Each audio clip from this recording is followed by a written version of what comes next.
반갑습니다. 미래의 가이드 황성수입니다. 지난 금요일 미국 증시는 3대 지수 모두 상승 마감했는데요. 미국 증시의 키워드로는 반도체 기술주 강세, 끈적한 물가와 FOMC 경계심, 테마주 차익 실현, 이 세 가지를 들 수 있겠습니다.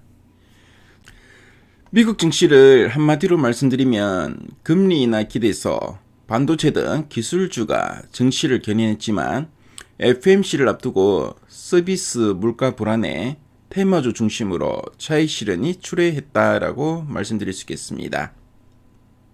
자, 그럼 미국 증시에서 어떤 일들이 있었는지 지금부터 살펴보겠습니다. 자, 먼저 지수 흐름부터 보겠습니다. 다우존스 지수는 전거래일 대비 0.22% 강보합 마감했고요. 나스닥 지수는 0.31%, S&P 500은 0.19% 강보합으로 마감했습니다. 특히 필라델피아 반도체 지수가 1.09% 크게 오르면서 상승을 이끌었습니다. 하지만 모든 종목이 좋았던 건 아닌데요. 중소형주 중심의 러셀 2000 지수는 0.38% 하락했고요. 전날 급등했던 양자 컴퓨터와 원자력 같은 테마주들은 차익 실현 매물로 크게 떨어졌습니다. 겉으로는 상승했지만 속을 들여다보면 종목별로 희비가 엇갈리는 장세였습니다. 자, 그럼 시장을 움직인 변화 요인들을 하나씩 짚어보겠습니다.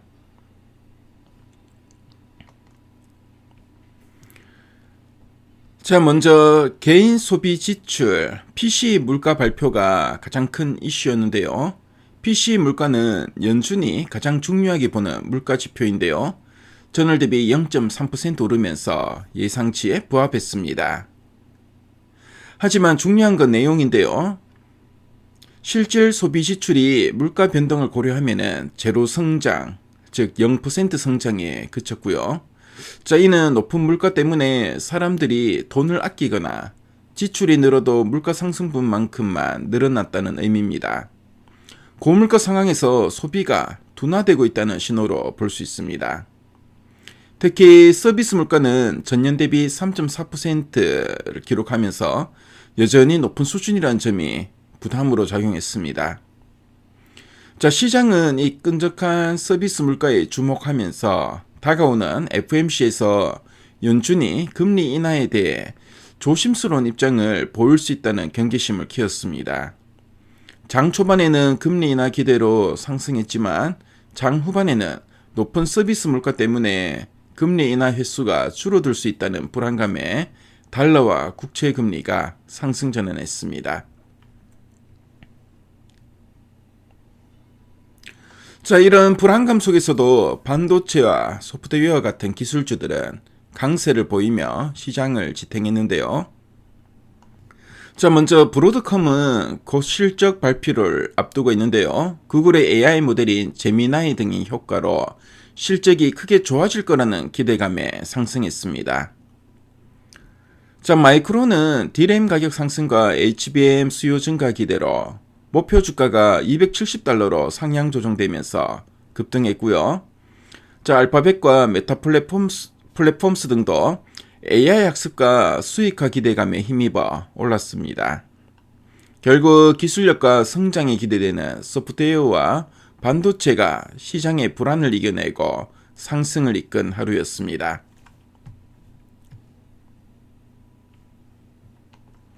반면 전날 크게 올랐던 테마주들은 이날은 쉬어가는 모습을 넘어 급락을 했는데요.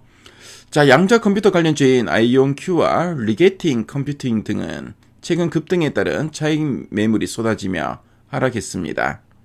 자, 그리고 원자력 관련주인 오클로와 뉴스케일 파워 등도 마찬가지로 차익 실현에 밀려 약세를 보였고요. 특히 오클로는 대규모 주식 매도 가능성이 공시되면서 하락폭이 컸습니다.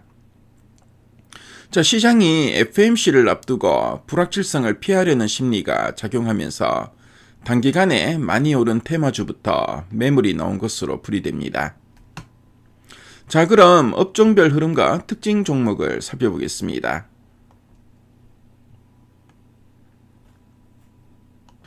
자, 먼저 반도체 업종에서는 브로드컴이 2.42% 상승했고요. 자, 그리고 마이크론이 4.66%, 그리고 웨스턴 디지털이 4.9% 강세를 보이면서 필라델피아 반도체 지수 상승을 이끌었습니다. 자, 엔비디아 같은 경우에는 0.53% 약보합을 보였는데요. 중국 수출 규제 법안 발의 소식에 홀로 약보합을 보였습니다. 자, 그리고 소프트웨어 섹터에서는 세일즈포스가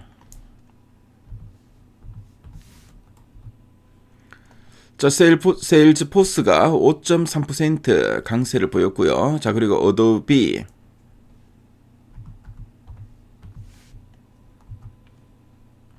어도비가 5.33% 강세로 마감했는데요. 실적 기대감과 자사주 매입 소식에 힘입어 크게 올랐습니다. 자, 그리고 대형 기술주 중에서는 알파벳이 1.15% 상승했고요. 그리고 메타 플랫폼스, 메타 플랫폼스가 1.8%, 그리고 마이크로소프트가 강보합을 보이며 상승했는데요. 하지만 애플은 소비 둔화 우려로 아이폰 매출 둔화 이슈가 부각되면서 0.68% 약보합을 보였습니다. 자, 그리고 미디어 업종 내에서는 넷플릭스가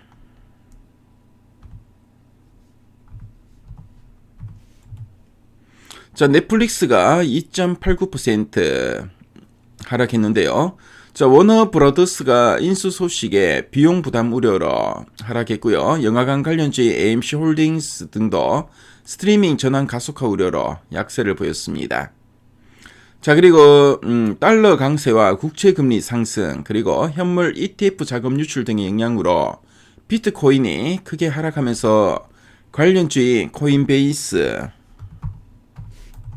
1.58% 하락했고요. 그리고 마이크로 스트래티지가 3.77% 하락했습니다.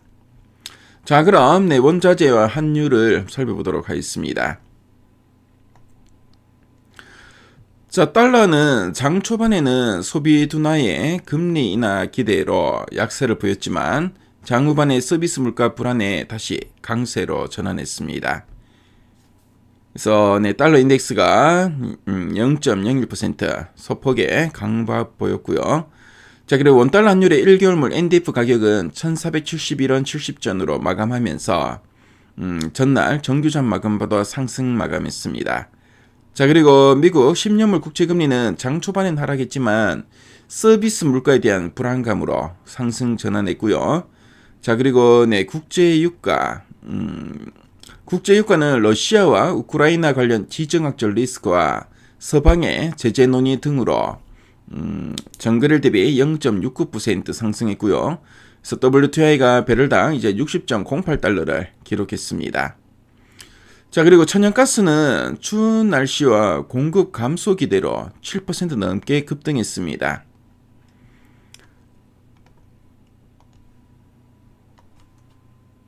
자, 그리고 금 가격은 보합세를 보였고요. 그리고 구리와 은 등 비철금속은 연준의 금리 인하와 구리 가격 전망 상향 등으로 강세를 보였습니다. 자, 미국 증시 쭉 한번 살펴봤는데요. 자, 가장 중요한 건 이번 주에 있을 FOMC 회의라고 할 수 있겠습니다. 현재 시장은 12월 금리 인하는 거의 기정사실로 보고 있는데요. 하지만 내년 금리 인하 횟수에 대한 전망은 엇갈리고 있습니다. 지난주 금요일날 발표된 서비스 물가가 여전히 높다는 점 때문에 연준이 금리 인하는 하겠지만 속도는 조절할 수 있다는 신호를 줄 수 있다는 불안감이 있습니다. 자, 이 때문에 FOMC 결과가 나오기 전까지는 적극적인 투자보다는 관망하는 자세를 유지하는 게 좋겠습니다. 하지만 시장의 중심축은 기술주라는 점은 분명한데요. 소비 둔화나 물가 불안 속에서도 AI나 반도체처럼 확실한 성장 모멘텀을 가진 종목들은 강세를 이어갔습니다. 따라서 막연한 테마주보다는 실적 개선 기대감과 성장성이 뚜렷한 반도체와 소프트웨어 등 기술주로 포트폴리오를 압축하는 전략이 여전히 유효해 보입니다. 자, 지난 금요일 미국 증시는 반도체와 소프트웨어 등 기술주가 상승을 이끌었지만 FOMC를 앞둔 경계심과 높은 서비스 물가의 부담감으로 테마주들은 차익 실현 매물을 맞았습니다. 자, 우리 투자자분들은 기술주 중심의 강세와 종목별 차별화라는 이런 시장의 양면성을 잘 기억하시고요. 당분간은 FOMC 결과를 확인하고 움직이는 신중한 투자를 해주시면 좋을 것 같습니다. 자, 오늘은 또 한 주를 시작하는 월요일인데요. 오늘도 힘차게 출발하시고요. 꼭 성공 투자하시기를 빌겠습니다. 네, 지금까지 미래의 가이드 황성수였습니다. 네, 수고하셨습니다. 미국 증시를 한마디로 말씀드리면 금리 인하 기대서 반도체 등 기술주가 증시를 견인했지만 FOMC를 앞두고 서비스 물가 불안에 테마주 중심으로 차익 실현이 출회했다라고 말씀드릴 수 있겠습니다.